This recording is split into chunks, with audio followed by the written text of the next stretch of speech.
Civil engineer के जो interview के दौरान जो क्वेश्चन पूछे जाते हैं उसके बारे में आज हम डिस्कशन करेंगे। ठीक है, तो आज हम बात करते हैं सिविल इंजीनियर हिमांशु जी के बारे में। ठीक है, तो आप कैसे हैं? ठीक है, आप बताइए, आप कैसे हैं? सब बढ़िया है।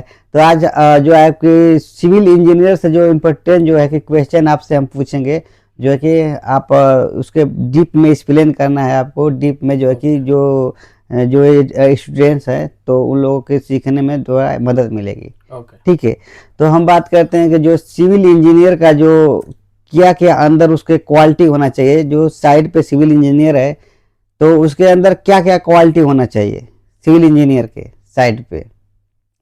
देखिए, सिविल इंजीनियर को या किसी भी इंजीनियर को जी सबसे पहला जो उसमें क्वालिटी होना चाहिए, प्रॉब्लम सॉल्विंग होना चाहिए वो। ठीक है, प्रॉब्लम कोई भी किसी भी टाइप का प्रॉब्लम यदि साइड में आ रहा है जी जी उसको जल्दी सॉर्ट आउट करना चाहिए। ठीक है, प्रॉब्लम को ज़्यादा लंबा नहीं ले के जाए, तुरंत कम से कम टाइम में उसको सॉर्ट करना चाहिए। हो गया, ये पहला हुआ। दूसरा, हम लोग को कम टाइम में विथ जी क्वालिटी के साथ प्रोडक्टिविटी हमको देना पड़ता है। ठीक है, कम से कम टाइम में अच्छा से अच्छा क्वालिटी के साथ जो ज़्यादा से ज़्यादा प्रोडक्टिविटी दे उसको इंजीनियर बोलते हैं। ठीक है, ड्राइंग रीडिंग उसको आना चाहिए। जी जी बिल्कुल सही और बात है। साइट पे किसी भी टाइप का कोई भी क्लाइंट आ रहा है उससे बात करने का कम्युनिकेशन स्किल उसका अच्छा होना चाहिए। बात करते हैं कि जैसे लीन का कंक्रीट और जो है कि आरसीसी, वो बीम हो गया, कॉलम हो गया, फुटिंग हो गया। तो जैसे आरसीसी का कंक्रीट, इसका ग्रेड कितना का रहता है? तो जो हम लोग लीन के लिए ग्रेड यूज करते हैं, कंक्रीट का ग्रेड यूज करते हैं, M10 का यूज करते हैं लीन के लिए। और जो हम लोग का कॉलम हो गया, फुटिंग हो गया, स्लैब हो गया, इसमें मिनिमम M25 का ग्रेड का हम लोग कंक्रीट यूज करते हैं। अच्छा, तो सबसे ज्यादा और भी क्वेश्चन पूछा जाता है जैसे सरिया जैसे दोस्तों नॉर्मल जो है कि सिविल इंजीनियर की जो इंटरव्यू है नॉर्मल ही क्वेश्चन पूछा जाता है जो जो एक सिविल इंजीनियर को पता होता है। ठीक है दोस्तों, तो सरिया का स्टैंडर्ड साइज कितना होता है? कम से कम और ज्यादा से ज्यादा कितना स्टैंडर्ड साइज होता है? जो सरिया का जो लेंथ होता है वो जी, पूछना चाह रहे हैं आप। लेंथ जो होता है वो 12 मीटर का होता है। 12 मीटर का होता 12 है। मीटर, यदि फीट में वो 40 फीट और होता है। डाया बार मिनिमम साइज कितना होता हाँ, है? डाया बार मिनिमम 6 mm से स्टार्ट होता है हम लोग का। 6 mm हो गया, 8 mm होता है, 12 mm होता है, 16 mm होता है, 18 mm होता है, 32 होता है, 40 होता है, ऐसे कंटिन्यू होता है। तो जैसे जो है कि सिविल इंजीनियर के इंटरव्यू में बहुत से ज़्यादा क्वेश्चन ये भी पूछा जाता है कि बहुत से जो है कि सर्च में खोजा गया है कि बहुत से बार एक क्वेश्चन पूछा जाता है कि जो है कि कंक्रीट कितने प्रकार से टेस्ट होता है, कितने प्रकार से टेस्ट होता है कंक्रीट? बेसिकली जो हम लोग साइट पे कंक्रीट का टेस्ट करते हैं वो 2 टाइप का करते हैं। पहला क्यूब टेस्ट और दूसरा जो करते हैं वो स्लम टेस्ट करते हैं।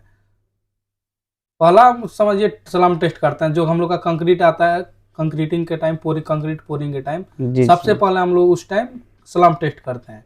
स्लम टेस्ट करने का रीजन होता है हम लोग उसका वर्केबिलिटी टेस्ट करते हैं कि ये इसमें कितना हम लोग का वाटर है, वाटर कंटेंट चेक करते हैं कि ज़्यादा तो इसमें पानी नहीं है या कम तो नहीं है। तो हम लोग इसलिए कंक्रीट पोरिंग से पहले हम लोग क्या करते हैं, ये स्लम टेस्ट करते हैं। ठीक है, जी और उसी टाइम हम लोग कंक्रीट क्यूब के कास्टिंग भी करते हैं।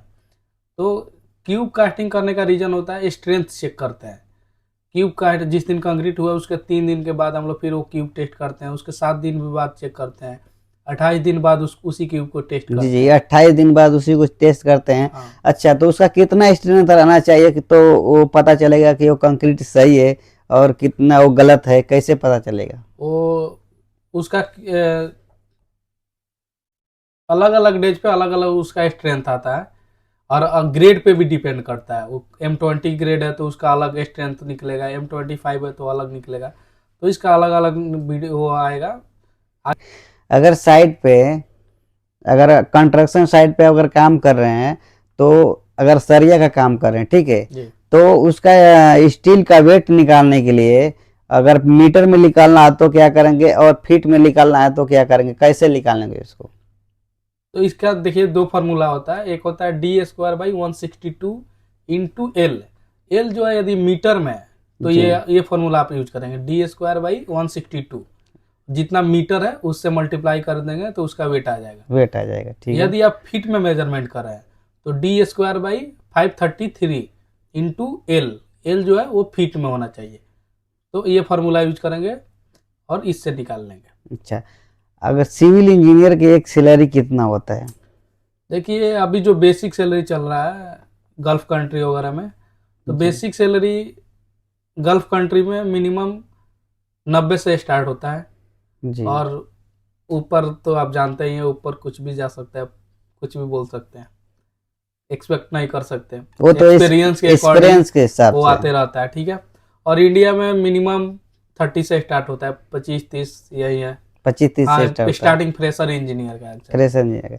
अगर कोई फ्रेशर इंजीनियर है, ठीक है, तो उसके क्या करना चाहिए अगर आगे बढ़ने के लिए? सबसे पहले उसको इंडिया से ही स्टार्टिंग करना, साल 1.5 साल 2 साल कहीं पे रह के एक्सपीरियंस लेना चाहिए उसको, जिससे कि साइड पे वो काम करेगा तो बहुत सारी जो उसको थ्योरी पढ़ के आया है वो अपने आप को ग्रो करने के लिए वो एक प्रैक्टिकली देखेगा उस चीज़ को देखेगा तो बहुत सारे क्वेश्चन उसके दिमाग में आएगा, जो काम होने के साथ साथ उसका वो कंफ्यूजन भी दूर होते जाएगा। बिल्कुल बिल्कुल। हाँ, तो सबसे पहले उसको साइड में काम करके नॉलेज इंक्रीज करना चाहिए अपना। ठीक है, तो दोस्तों ये वीडियो कैसा लगा आपको कमेंट में लिख कर बताइए, और नए हैं चैनल पे तो चैनल को सब्सक्राइब करिए और बेल आइकन को क्या करिए, दबा दीजिए।